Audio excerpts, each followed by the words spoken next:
what's going on? What's going on? Welcome to Third Coast Sports TV. I'm your host Wink, and today I'm gonna do a quick live because I wanted to see how you guys felt about the Houston Texans going into this 2018 season, and I also wanted to know who you feel is going to take the biggest leap.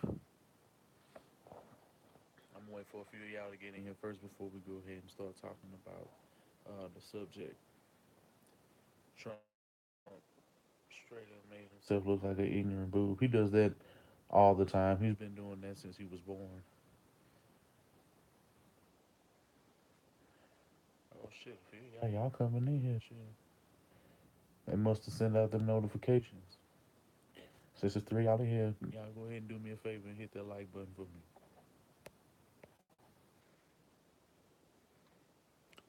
Biggest leap will be forming. Okay.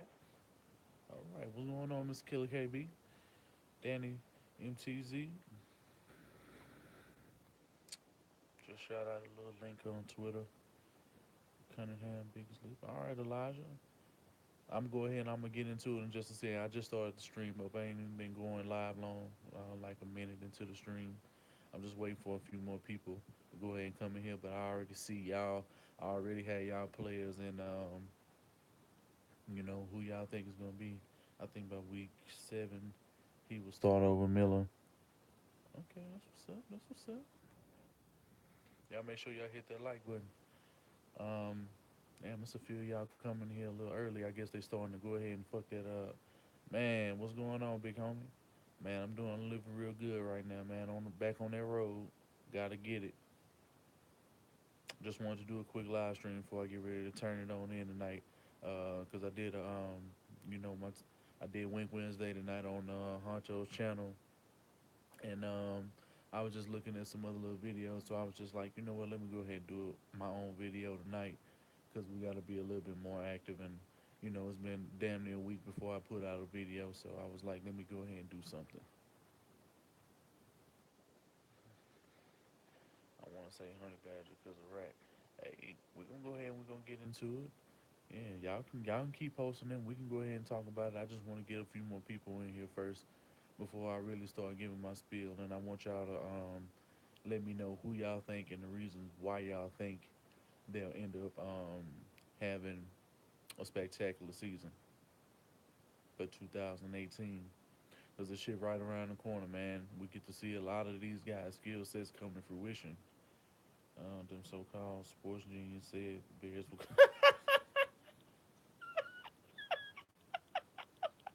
15-1. The fuck, nigga? Man, you should have seen on Twitter. I seen somebody said that fucking I seen somebody say that Trubisky was supposed to be going off this year. I was like, yeah, all right, sure he was. And you know how you got that emoji, just like that oh god emoji. I had to put that up. I was like, bro, y'all, you can't be serious. He's proven nothing at no level. But we'll see. What's going on, Ace Train? What's going on, Demarcus? I see y'all in the building, man. I had to give y'all shout outs. Y'all make sure y'all hit that like button, man. 7 of y'all in here, 8 people, 7 people watching, 4 people. Hit that like button, man. Always make sure if y'all gonna come in, hit that like button for me, man. It helps my channel. It helps us progress, man. And make sure y'all share these videos and shit on y'all social media accounts because, we're not getting enough traffic, from other outlet sources. So, if y'all can share this on Facebook, if y'all can share this on Twitter or, Instagram, whatever y'all got, it's helpful to the sauce. And trust me, we appreciate it. And you think we finally slay the dragons? Yeah, honestly, I do. I'm gonna end up probably. I'm gonna try to end up over the next couple of days, depending on, when I get off of work. I'm gonna go ahead and start putting in some due diligence and just go around the league, and I'm gonna do a season preview video for each division. It ain't Texas news, but I really wanted to talk about that so I can reel in, a few people, a few more followers from other fan bases to get them to come on through the sauce. Mitch gonna have a solid year. He ain't gonna he ain't gonna go nowhere in that division. Though. Oh yeah, yeah, absolutely. He's not gonna outplay Matthew Stafford, and he's definitely not outplaying a healthy Aaron Rodgers. And at the end of the day, those teams got stronger and he ain't fucking with Minnesota at all. Minnesota's gonna tear him to shreds defensively. They not gonna be able to handle him at all. The Bears will be fourth in the division as usual. Um, he'll be okay because he got Jordan Howard. He got Allen Robinson. But if Allen Robinson, he gonna have to stay healthy because Allen Robinson ain't been healthy since what, like 2015. And do you think we'll also be that? Oh yeah, We should beat the brakes off of Dallas come week 5. We should be able to beat the brakes off of them. But anything can happen in that game. I don't really see them winning. I mean, the only reason why they really even gonna be in that game, if he's even available, is Zeke gonna probably cause some problems. But we got athletes who can be able to contend with Zeke, so I'm not really worried about. I think Dylan Cole and Zach Cunningham should be able to do a phenomenal job against him when the time comes. Watson goes, oh yeah, absolutely, absolutely. I think a major benefit to Watson's success this year is the fact that he's gonna be able to have Will Fuller and Hopkins right off rip. Texan boy, what's going on with it, homie? Appreciate you coming through, man, on this late night. This late night tip, man. I was just sitting here thinking about some shit, man. So I just wanted to go ahead and do a quick live stream, just to chop it up with y'all, man. Because I did a great show with Honcho tonight. You know what I'm saying? Laid out a few, some perspective, in terms of the things that we had to talk about on that show. So I wanted to go ahead and do my own live stream tonight because, I just wanted to talk about who's going to end up being having the best leaps for us. What would be our secondary now that Hal is out of the picture this year? How I see it, it's going to end up being and Honey Badger and Reed at the safety spots. I'm pretty sure that well, they'll be the safeties. I think Kareem will end up probably being more like the dime safety. So in dime coverage and shit like that, he'll be able to still come down, play on the slot. You have Colvin on the side. You have J. Joe or Kevin Johnson on the outside. Doing their due diligence along with the pass rusher and dime coverage. I feel like Cunningham or Cole should be the linebacker in those situations. I don't think you should you should put Bernard McKinney in those situations. I think until he showed up, a vast, a vast amount of progression towards his coverage, and that he can run sideline to sideline and deal with some of the better running backs in the leagues, I'm not going to trust him in that situation to make plays against elite running backs. It's only certain kind of running backs I feel that he can, like the LeGarrette Blunts of the world, the Doug Martins, and you know, even maybe guys like Todd Gurley, I think he can handle those kind of goods because they're a bit more master. But like the shifty guys like Devontae Freeman and Le'Veon Bell and shoot like that, they're gonna make him pay. I even think he'll have some problems with Zeke too. Um, Also, do you think our line has improved? Now, I would never say it stayed improved. I'll say it was pretty much the same. It's pretty much the same. But losing a guy like Jeff Allen, y'all will see later on down the line that I mean, I understand that at first it was real bad when I found out about it about a week ago, but I kind of don't feel as bad now because knowing what his injury was and the reason why they cut him was over a heart condition. So, hopefully, he gets everything taken care of. He can get healthy, and everything is fixed for him, and he can live a prosperous life and where he can play football. But as far as before that, because no real news outlets had shout out to Braylon and Phoenix for relaying that information to me yesterday when I was talking to him. Oh, what's going on, Jake? What's going on with it, homie? Shit, I appreciate everybody coming through, man. Y'all, I got 5 likes, 10 people watching. Y'all make sure y'all hit that like button for me, and make sure y'all share this on y'all social media networks. So I wanted to go ahead and I wanted to get. I think I'm gonna go ahead and I'm gonna mention like 5 players since it was like 10 people in here because that's always my mark where I really want to start start my streams because I think that's enough people. But I honestly think five players that is going to probably end up making the biggest leaps for this team are probably DJ Reader. Um, I want to say Zach Cunningham and Dylan Cole. I want to say Will Fuller, and I want to say Nick Martin. I don't think we really talked about him enough. And I think these five guys, considering the fact that they've had some time in the system, as long as injuries don't plague them, and as long as with in terms of the guys that's playing on defense, I really think that they're going to end up being, very good just because they're under Rack's tutelage. The fact that he's defensive coordinator is more than enough for me to be happy about anybody playing on the defense, even if it's Kevin Johnson and Kareem Jackson. Um, what happened to what's happening, man? Oh, nothing much, nothing much, man. I just wanted to go ahead and just do a show, just do a quick little show. How do you think Davenport's gonna do? Davenport honestly should end up taking a leap, but I don't think he's gonna be able to take the biggest leap considering the fact that the interior just got a little weaker. And now you're gonna be scrambling line trying to play dudes out of position because there were a couple of suggestions that have been made that guys wanted my opinion on over the last 2 days. Braylon and Phoenix asked me, how would they feel about Greg Mance playing center and moving Nick Martin to guard. And Honcho tonight actually brought this up in a in the stream where a question was posed to him. I want to say Chandler. Shout out to Chandler, for always coming through with the sauce. Tristan Day too.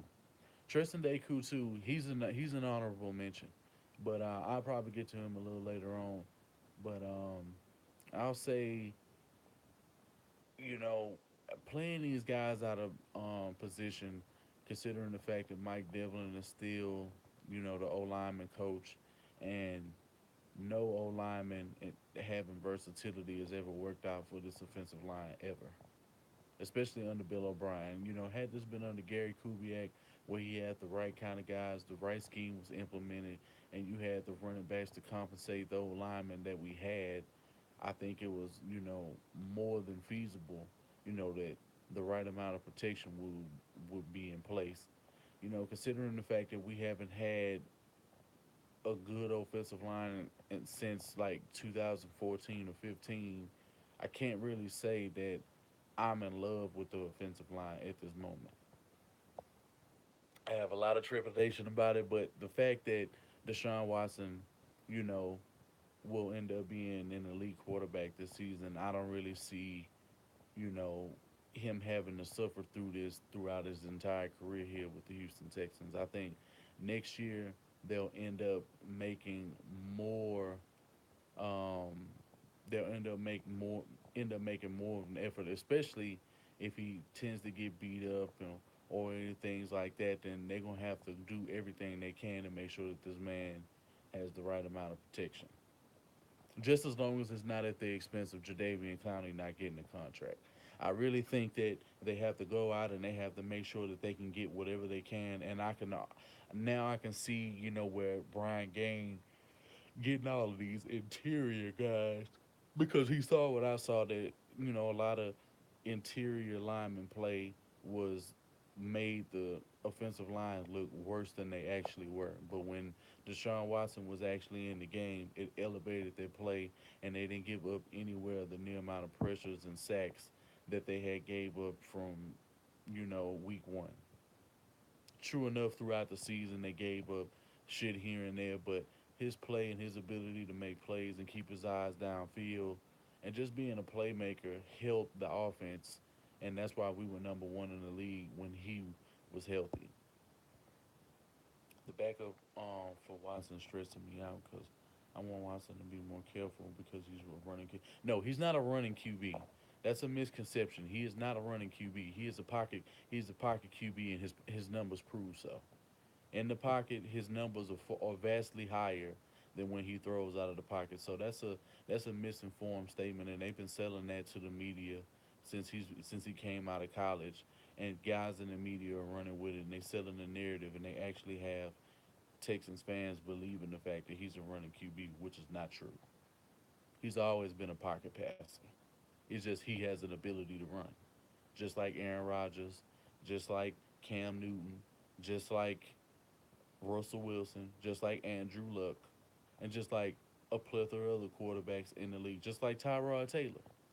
And they all protect the ball, So I understand, of all the quarterbacks that I just named, Andrew Luck probably has thrown, the more interceptions, but at the end of the day, he's still a threat on the ground when he rolls out of the pocket and creates, he creates plays. So, I mean, that's a huge misconception, and for people to sit here and run along with that narrative, I don't know, it's baffling to me, But that's what happens. The media actually dwarfs people's minds, and they have you believe in some of the shit, and some of the shit that comes out of our mouths at times, you just be like, no, no. And it's up to guys like me and other guys to make sure that we don't say things that the national media tells us because we know that they're lies. Um, so Philo was atrocious. Good riddance. Watson is a pocket QB who can scramble. Yeah, exactly, Jay and Elijah. I'm glad y'all agree. I'm pretty sure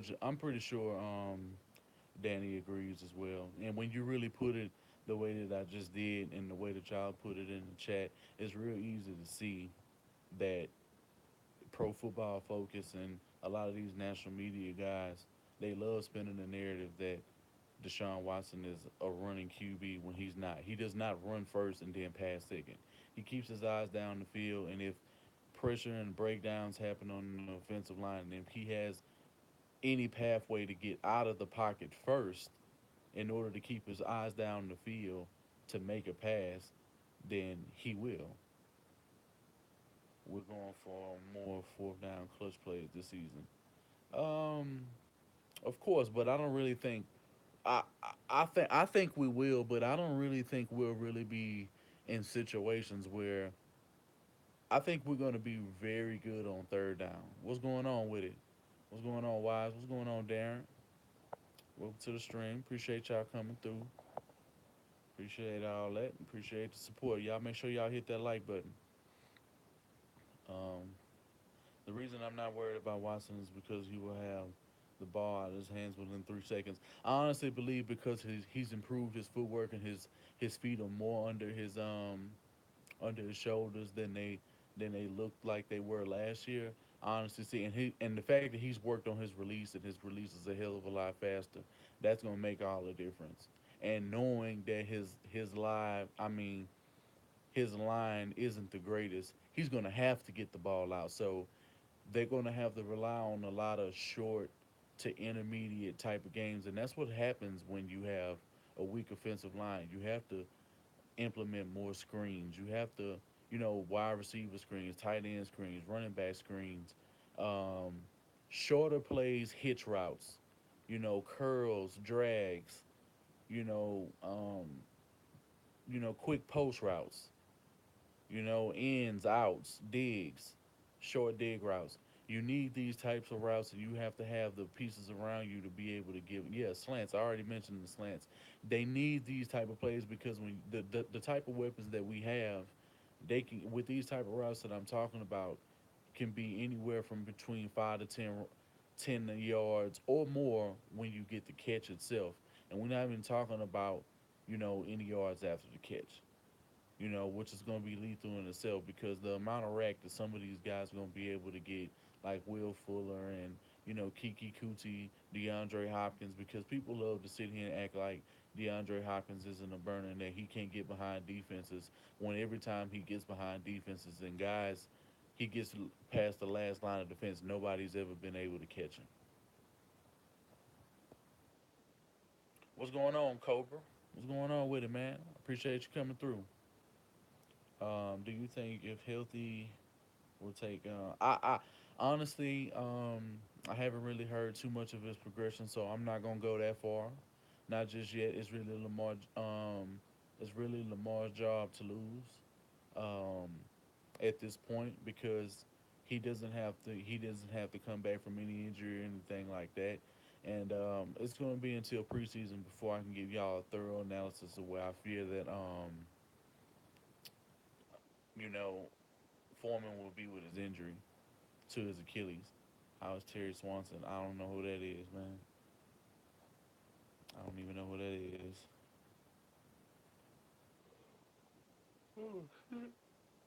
Yeah, game. When Nuke caught that screen pass, proves that Nuke is fast. Y'all don't even know this, and I didn't know this till recently. Do y'all know that Deshaun? Did y'all know that DeAndre Hopkins runs a 4.4? Did y'all even know that? I know his combine says 4.5, but I didn't know his pro day and after when he got here to the Houston Texans and when they clocked him, he ran a 4.4. A lot of people don't know that. No, you may know that, Darren. A lot of people do not know that. Now, honestly, we don't run a scheme where a fullback can be beneficial because we don't run a lot out of I pro. We don't a lot out of weak, and we don't run a lot of full house or pistol. So it's kind of hard to say. It's not even the fact that I mean he's a good fullback, but we don't run a scheme that's suitable enough to keep him on the roster. I mean, he's not even I mean, he's not even good enough on special teams the way you could say, "Oh, well, just keep him there because special teams. He's such a big asset." I mean, I haven't really seen Jay Prosh make any plays like that on special teams. So we'll see. What's going on, Broderick? You have a pet? No, I don't have a pet. No, I don't have no pets. You think Tyler Irvin will come back and have an impact? It's hard to say, man. He's been so injury prone. I mean, he was making plays. He was doing some things right before he went out last season, but I mean, it's kind of hard to say. And his opportunities lessen when you bring in guys like Kiki Kuti. You know what I'm saying? And you still have Braxton Miller, and he's gonna end up having Deshaun Watson's gonna end up having plays going to DeAndre Hopkins, Will Fuller, and you're gonna get the tight ends in the mix and shit like that. So I mean, his opportunities will lessen and lessen the longer he's here. Akeem Hunt would be official, and the fact that we got rid of Akeem Hunt and you know didn't stash Tyler Irvin away because he was a late round pick. He was like a fourth round pick, and no, not that I wasn't high on Tyler Irvin. I was high on Tyler Irvin when he came out, and he was a phenomenal football player at San Jose State, but or was it San Jose State, but he just wasn't. I don't know. In the league, he just hasn't really done much. Who's our number one corner? J. Joe. Not even. There's no question about that. No question about that at all. Um, what? Um, his probate was a 4.4. I was like, then why they hit him with an 86 speed on early man? I don't know, man. His speed is. I mean, when this dude gets past dudes, and people really don't take in consideration the fact that he runs 5 miles a day. Like he puts in hard work. Like you've never seen DeAndre Hopkins tired in a football game. I don't care what the situation. He didn't been beat up in games. He didn't have to really be real physical in games. And the fact that he is so physical in games, and he's running past dudes like Earl Thomas, is very telling that you get this man, the right quarterback to throw passes accurately, and you lead him in the space where he's not in trouble. It's no telling what this man would do. We have not seen us scratch the surface. And the worst part about DeAndre Hopkins, that the scare no, not the worst part, but the scariest part about DeAndre Hopkins is that he didn't start playing receiver until he got to college, and he's already this good. So just imagine he played this his whole life. Like he hasn't even played receiver his whole life. The fact that he only started playing receiver when he was a freshman in college is fucking crazy. Has played 97% of the snaps since he's been here. Yeah, I know. That goes to show you that his stamina is way up. Low key Nuke hand checking DBs out there, and his hands are strong as fuck. Oh yeah, his hands are strong as shit. Like I could tell, like his grip. Like if I don't know if y'all ever seen this video. It's on YouTube. It's with him and Chris Carter, and Chris Carter is giving him tips of how he's supposed to get dexterity and full bend in his fingers, and it makes his fingers and his hands real strong. And it's a part where he shows him a technique of how he gets like the webbing out of his hands. You know, the little tight part, between your thumb and your index finger, and he showed him how to do that. And he said that it takes his thumb from like way up here to way like down here, like how my thumb is now.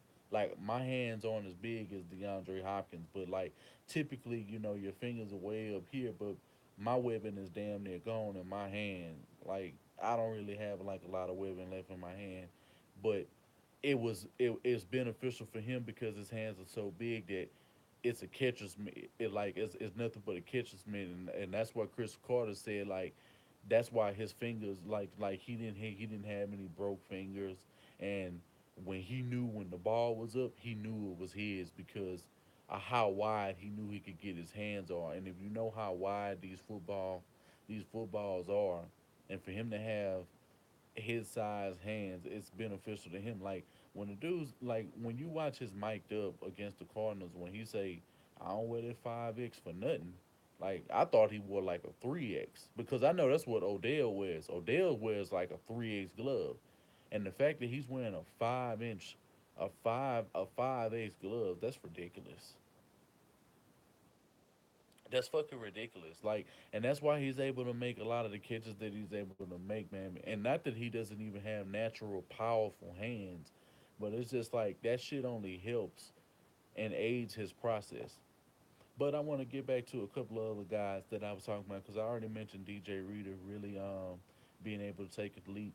Zach Cunningham is a player that I'm real interested in coming to his second year because the fact that he had like 90 tackles in his first season and he got better as the season progressed and it seemed like he was getting stronger at the point of attack, and I know he'll be able to chase down guys and he can run sideline to sideline and do a lot of various things in coverage. I think his pursuit, and I really think his vision, and I think his tackling ability increases. Like he already had good tackling ability at the NFL level, but I think it increases dramatically. Dylan Cole, I feel the same way. I honestly feel like Dylan Cole was probably one of the most, um, if not the best linebacker that we had last year.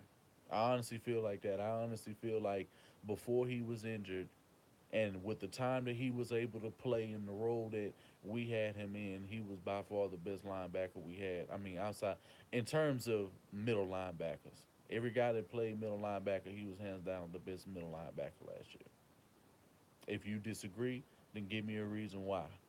But what he showed and what he was able to do in coverage and on top of the run game, his awareness and his ability to make plays, and he made big plays for us. Like the fact he ran the pick six back, in week four. I know the game was well out of reach, but his ability to be able to jam that tight end coming across Delaney Walker to jam him up, make the play behind him, catch the ball, take it to the house, and the fact that he has speed and he used to run running back, that shit only, you know, makes him more athletic to make a lot of those big time plays like that. Um, and just the fact the play that he made against Duke Johnson and how he bumped him and rolled him all the way out on that wheel route, that play will always stick out to me, and that play will always be very special because there's not too many linebackers in the league who could have made that play. I don't know if we're gonna be real. I don't even think Luke Kuechly or Bobby Wagner make that play. Not like that. Not like that. I don't see them covering to the flat, turn up the field, bump the shit out of the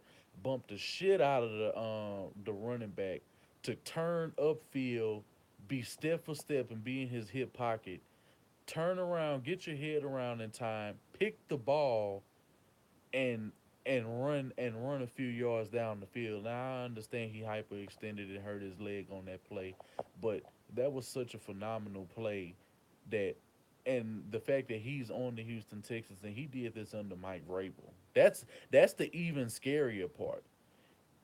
Zach Cunningham and Dylan Cole and DJ Reader, who I've already mentioned, they had good seasons under Mike Vrabel, which we've all been saying that you know the front seven was official, but it's like the secondary didn't know what the fuck they were doing.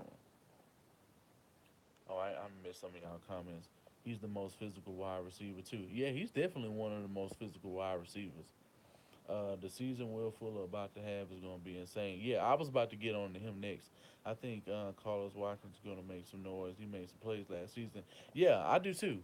I do too.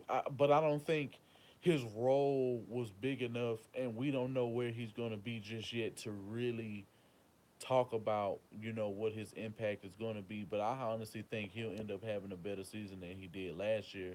But I don't think I can really mention him as one of the top players to make the biggest leaps, and that's what this video is really about. The guys who I think are going to make the biggest leaps to ensure this coming season. Yeah, D Cole is nice, but think they should put Cunningham at outside linebacker on weak side. I do too. I think if we move to a 46, and honestly, I think that's why I made this point in Honcho's stream about an hour and a half, 2 hours ago. I think Romeo Cornell is seeing that he has such a deep secondary that he can run a totally different scheme, and I really think he's considering running like a bear scheme, like a 46 bear scheme. And with the amount of DBs he has, that's what you need. You need a lot of DBs. You need, I mean, you need like two linebackers, but you're gonna need like five DBs on the field. Of course, your front is going to be stout enough to be able to get pressure, and it's just some things to take in consideration. I think he was able to look at shit that the Eagles did. I think he was able to look at shit that the Bills were doing throughout the season, along with a few other teams and how they were able, and even Jacksonville. I think he probably watched them closer and seen some things that he was going to be able to implement into the season. And I think guys are going to be playing where they're the most beneficial. You think we getting some new jerseys soon? I would hope so. I mean, it only makes sense to go ahead and make the change now. I mean, I've already seen some jerseys, that we could probably rock with, but that's totally up to Satan himself, aka Bob McNair, to make that choice. Sounds good, but Rack has ever swayed away from authority. Yeah, he runs a lot of 4-3. Yeah, yeah, he sway. He runs. He ran more 4-3 in his final season, in the last season than he did 3-4. He ran a lot. He runs a lot of 4-3, and rightfully so because, I mean, especially when it came to the run game. I mean, we ran a lot of 4-3. We let up 4-3 or 43 over under. All kind of coverages. You know what I'm saying? We run a lot of nickel. So I don't really see us being stuck, and I really think we have the personnel to get away. We have the personnel to get away from a 3-4. We could still run a 3-4, but at the end of the day, a 3-4 really wouldn't suit us, considering the fact that I don't want Zach Cunningham in a situation where he has to pass rush. I mean, He's not built like that. He's not really built like that, and that would mean you would end up having to bump Bernard Bikini outside in those type of situations to rush along with Whitney Merciless on the other side, because he's the only person in that situation who you can really count on, and I don't want Clowney back as a 3-4 defensive end trying to make plays in the scheme. I know he can play it. I know he can do it, but he's best served as a 43, or working or playing in nickel, a 46 or something like that. A 46 bear scheme, which is more beneficial considering the fact that we have the safety play, and we got corners that will be able to make plays in space. Do you think J.J. Watt would be playing better inside? Absolutely. No, I don't. I mean, I know he can, but I proposed this shit months ago. I feel like they should have switched him to a pass rusher to as an outside linebacker, and and I gave my reasoning for that. And I feel like if he's gonna play in coverage at all, it should only be against the bigger tight ends in the league, and not even always in that situation. Not that he still couldn't play defensive line, but my reasoning was if you want to prolong his career, there's no reason for him to always keep going into battles where he could end up potentially having back re-aggravating his back issues, and you can have him as a situational pass rusher on third downs, and he can still occasionally rush on the line as well in nickel situations or in base coverage. But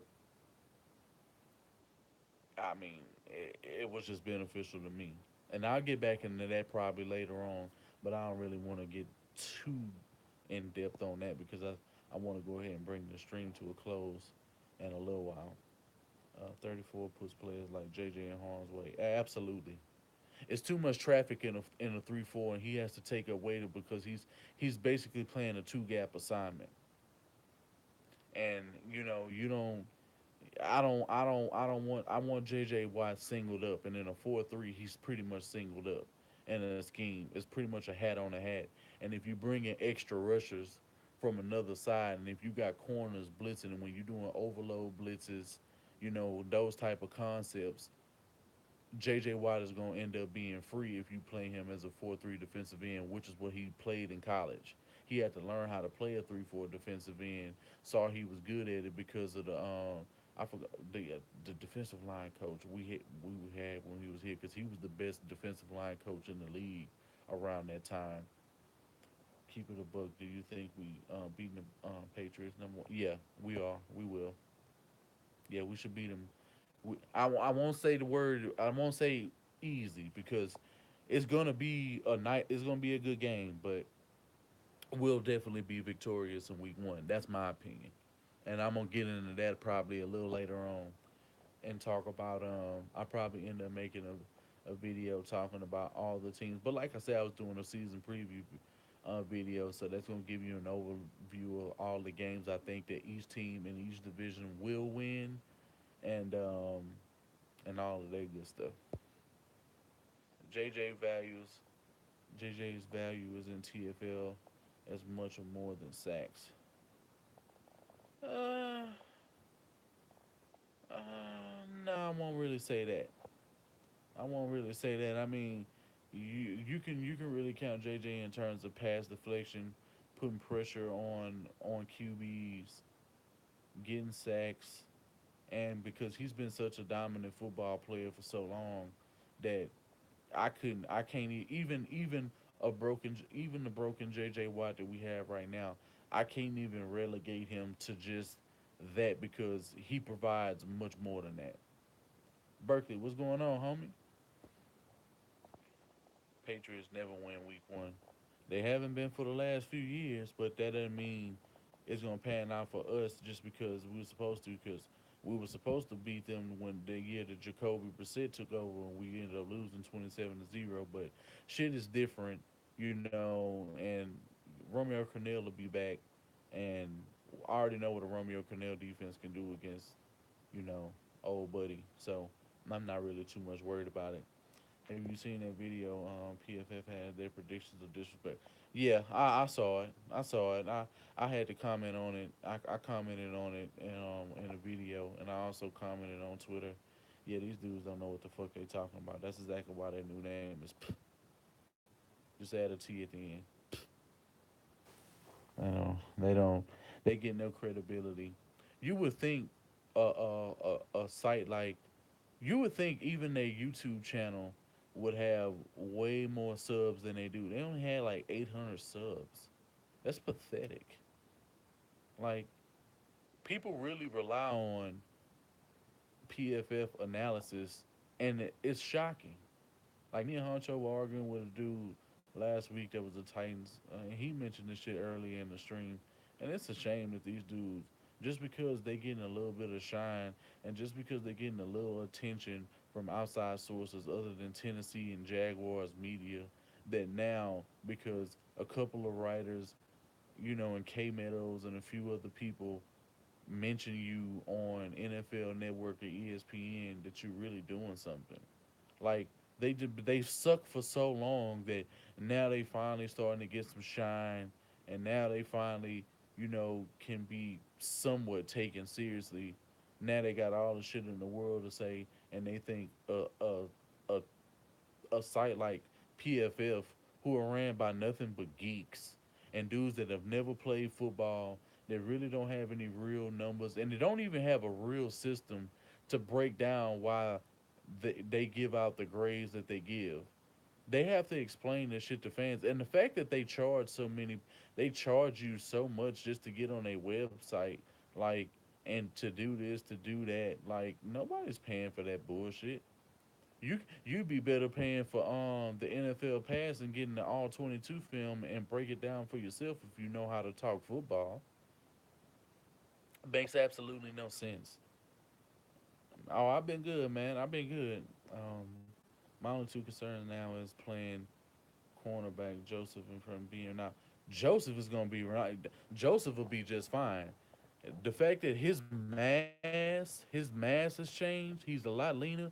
Look at J. Joe's face, like no homo, no pause and all of that little bullshit, because you know how people take shit out of context. But he looks a hell of a lot different. He looks younger than he's ever looked. Like he looks different. And the fact that you got guys like you know, Reed, and now you got Honey Badger, communication and shit like that in the secondary is gonna be paramount. And that shit is gonna be so, it's gonna be so much better that it's not gonna be too many defensive back breakdowns. So like dudes getting beaten coverage, and guys like Tyreek Hill, well not Tyreek Hill, but T.Y. Hilton and guys like that, they're not gonna be having their way against us this year. You can count on that. It's all good when they they time will come, and when we go beast mode on them, trust me, these fans will bankers. Oh man, you know how it is. They always like to hop on dick when they you know how these fans like to hop on and off dick. They always do it. When shit get bad, when shit get in the trenches, they ain't nowhere to be found. But then when the good times rolling, they always hit like they been here and shit like that. Now I'm here, rain, sleet, storm, hurricane, don't matter. I'm always be a Texas fan, regardless if I'm critical of specific players, or, coaches, or GMs, or the owner. It don't matter. We do videos for a reason, to put out content, because people out here, you know, spouting a bunch of bullshit that don't even matter, or that they don't even really even know about. And I'm just sick of dudes spinning and talking about the same shit. I cut on like first things first while I was on my lunch break, and the fact that they talked about the Kawhi situation like 3 times in a row. Like, why, and there's shit like that that pissed me off. Like, why do you have three separate segments talking about Kawhi and this trade and DeRozan and all this bullshit, when you could have said what you had to say just one time and moved the fuck on? Like, you don't have to appease fans, and act like, oh, okay, well, they missed this part, and so I'm gonna talk about it a little more, bro. You hurting it for people watching your show from the beginning to the end, that want you to move on and talk about some other shit. And this is why, sports media and shows, is no reason. It is some reasons where they could have been talking about something else. They could have been talking about training camp. They could have been talking about boxing. They could have been talking about this bullshit that Anthony Joshua just pulled with him and Anthony Joshua and Eddie Hearn just pulled against Deontay Wilder. You know what I'm saying? It's all kind of shit that they could be talking about right now, but it is what it is. Yeah, we always been in Forbes. We always been shit. We've been top five for the last like 3 or 4 years. We've been top five. Like in 2014, 15, we were like top five. So that ain't a shock to me at all. The fact we ate, then that mean, I mean, I can understand we lost some money this year because of all the allegations and shit that Bob McNair did this year. I mean, it's no reason that. those numbers have dropped a little bit because, I mean, it's controversy, and all these radical racists are just coming out of the woodwork, just like the Papa John's dude. I mean, the pizza ain't all that great no more anyway. I mean, I used to fuck with Papa John's, but I'll never purchase from him again because he don't like my people. So fuck him, fuck him, his brand, what he stand for, and he'll be out of business soon. You don't fuck with me, you don't want my people to buy from you, then fuck you. You know how that go. Because they don't have a ton of material, so they squeeze and milk it as long as they can, so it's a number. Yeah, I know, man, and it's fucked up. Rashawn Williams, what's going on with it, fam? Appreciate you coming through, man. Anybody that didn't hit that like button, y'all make sure y'all hit that like button. And if you're not subscribed and y'all like my content, go ahead and subscribe to Welcome to Third Coast Sports TV, man. I appreciate all that support. Make sure y'all share this video. Matter of fact, if y'all hit that icon at the top while the video is going on, y'all can share this shit on y'all social media accounts so y'all can get us on out there, man, because we trying to take over. We tired of hearing about John McClain and all of these dudes. It's even to a point where now I'm even questioning John Harris, and I love shit that John Harris has to talk about. I love his film study. I love shit that he has to talk about. But like even him sometimes, like you just be like, bro, what are you talking about?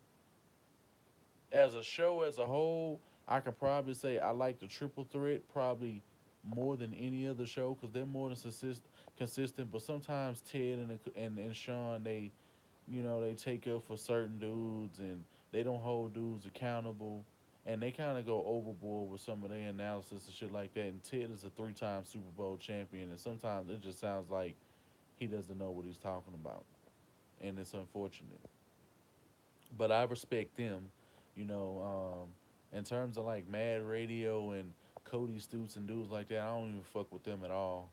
I haven't listened to the Triple Threat in quite some time or any, radio show, especially since I was on their radio show like 2 months ago on Mad Radio, and they did everything they could to discredit me and talk down on me after I got off of the phone call. But they gave me a little bit of notoriety because they were still talking about me days after, and the shit is up on iTunes. I even got the video saved, so on my it's like archived on my phone, so I'll never lose that, and I'll always keep that shit because at the end of the day, you know, a lot of people were feeling what I had to say, so it is what it is.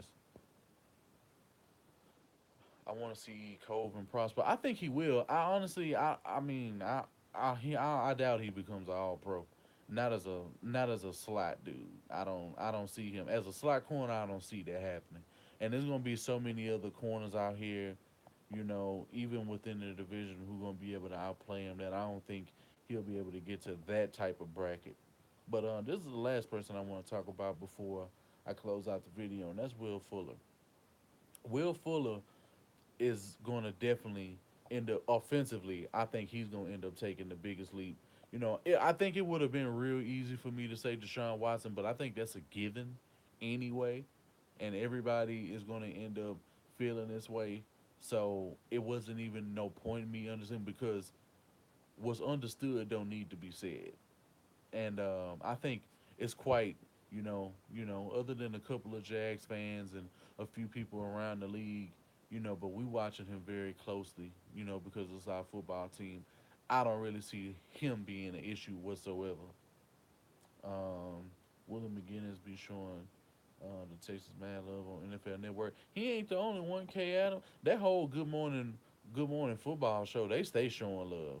They stay showing love. Nate Burleson, K. Meadows, and all of them, all of them, Peter, all of them, they stay showing love.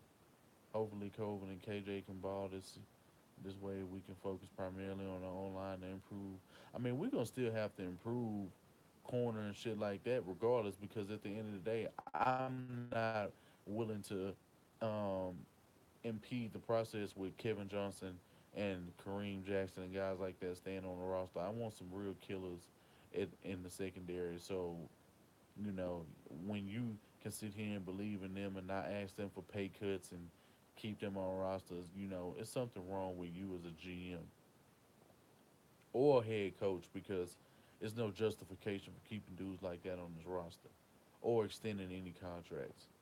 The fact that they didn't even ask Kareem to take a pay cut, regardless if he was going to safety or not, and they cool with him making $9.2 million, which I'm not mad at him, but you would think his production hasn't measured up to the contract that they gave him. So why is he getting paid so much? I think there's some pretty good tackle prospects in the draft next year. Hopefully so. You can't really believe these dudes. Unless I'm watching this for myself or I'm getting analysis from guys that I know that know how to analyze good football players. I'm not even really gonna listen. So I think I'm just gonna do my due diligence and just keep up with college football this year. I'm gonna just chalk it up and just do what I can, and hopefully, I can still get some help and I can still ask questions from guys in the round table because I know they'll be watching some college sports. College football. How Kareem Hunt didn't get asked to take a pay cut? Kareem, oh, I thought you said Kareem Hunt. I was about to say what? Yeah, it doesn't make any sense, but it is what it is, man. Mediocrity can live on in this organization, and it's proven time in, time out, regardless of who the GM or head coach is. It's part of the game plan because Bob McNair is the one who enables all of this bullshit, and he doesn't hold dudes accountable, for what they were hired for. So it starts with the head. If the head ain't shit, if the head, who is Bob McNair, doesn't what his football team looks like, and if they're not willing to the highest of their capabilities, how can you think that he's going to be able to make a hire in terms of GM or head coach who will give us that to bring a Super Bowl down the road? If Lamar Miller doesn't show up this year, would you pick up Le'Veon Bell next year? Nah, honestly, I'd probably pick him up, but no for no more than like 2 to 3 years. Because at the end of the day, you already starting to eat into his prime, and it's not going to be that far off until he's about 30, where you start seeing changes in his body, where he could potentially regress in terms of football skill. Now, he doesn't really take a lot of contact, but I understand that growing and injuries are always a part of the plan when it comes to fucking, running back. So you got to be mindful of these things, and the fact that I think what he's like 26 right now, 26, 27. I mean, the Steelers then pretty much took his prime, and he getting bullshitting around on paper that he should be having right now that he doesn't. But when are these dudes gonna learn, bro? Like, who cares about a long term deal? Get that. For me personally, this is I thought about it. Kirk Cousins is probably one of the smartest players in the league. Not only did he rack up like 20 something million this year, he racked up like 19 years this year. So that's 40 million in 2 years. He got a fully guaranteed contract at 84 million.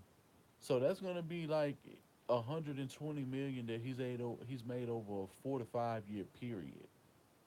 Like, take these big 1 year deals. I'll take them. Like, dudes be making too much of the, I want a low street tomorrow. Bro, at the end of the day, you still got to pay taxes on all the money when you travel to these different cities to play. You still, depending on your state, if you're not a tax free state, you still getting taxed.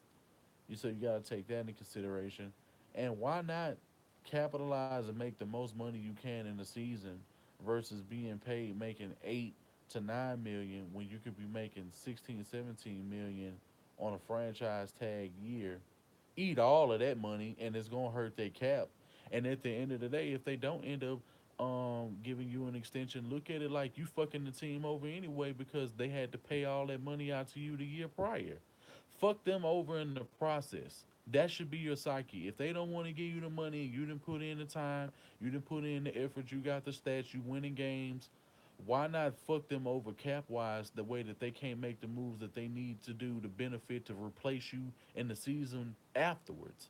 It only makes sense to do that, but these dudes, I understand that they got families and they got shit to take care of. I'm not gonna sit here and gripe about another man not wanting to get paid because that's the mission anyway.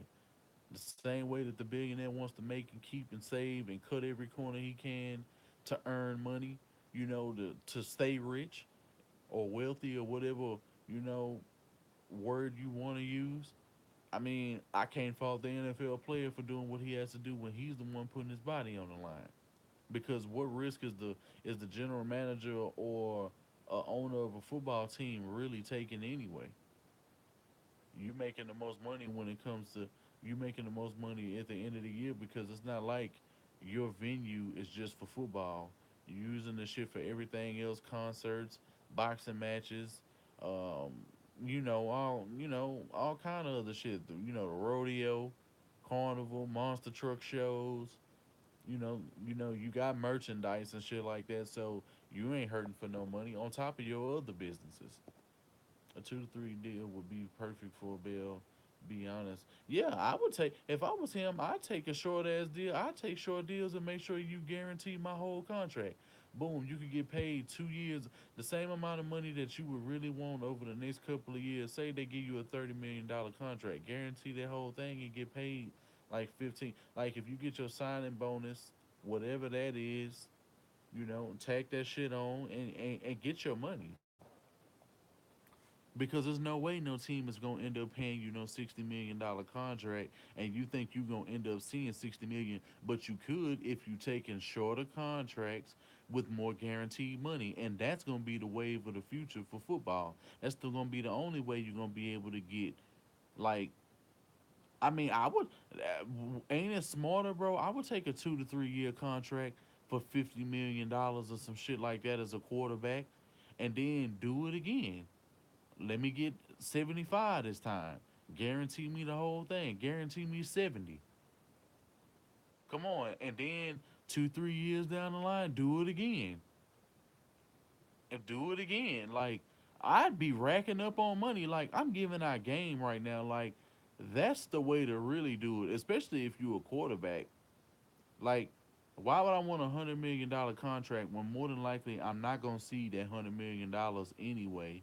Because they're gonna find some bullshit excuse to cut you, or you want to move on, you want to do this, you want to do that. When I can take a much shorter contract, I can take a shorter contract, guarantee me, you can fully guarantee me that contract, and you can't say it can't be done when fucking what's called just got a 3 year deal with an $84 million contract guaranteed for Minnesota. So, it is what it is. But man, it's getting a little late, man. I gotta be up at work in the morning. I just wanted to go ahead and do a quick live stream tonight. I appreciate everybody who came through. We got to get some game. We got to get some insight on the Houston Texans and what players that we feel are going to benefit us in the season. Barring injuries and things of that nature, I really think that we're going to be a legitimate football team for years to come. And as long as the coaches hold the standard and everybody plays their part and they do what they're supposed to do when their numbers call, this will be a phenomenal football team. So I appreciate everybody that came through. Y'all make sure y'all hit that like button, share on y'all social media accounts, to help us grow, man, because we need to spill this sauce and we always need more ingredients to make sure that the sauce stays third. So I'm your host. Welcome to Third Coast Sports TV, and I'll see y'all next time.